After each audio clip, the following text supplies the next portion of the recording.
يلا نعمل الجريلد وينجز مع بعض. طماطمايه كبيرة وبصلاية كبيرة ونص راس توم وقرن فلفل، والثوم بيودي الخليط ده في حتة تانية. نزلت عليهم بقى بعصير ليمونتين كبار، ويلا ننزل بالتوابل.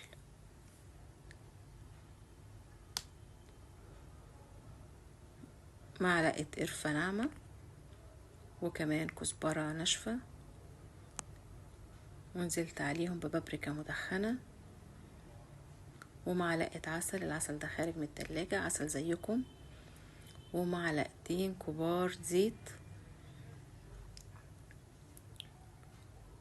ونزلت عليهم بمعلقتين كبار خل.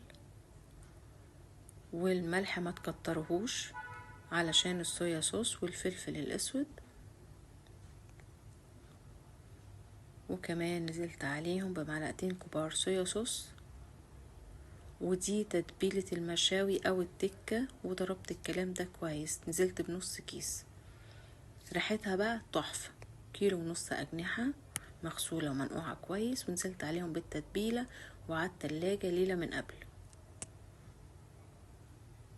صينية وقفلتها بالفويل، ودهنت الشبكة بتاعتي زيت عشان الأجنحة ما تلزقش. ورصيت بقى الأجنحة بتاعتي. أنا بقسمها، باخد الكتف لوحده والجناح لوحده. ودهنت دهنة زيت برضو على الوش علشان الشبكة ما تلزقش.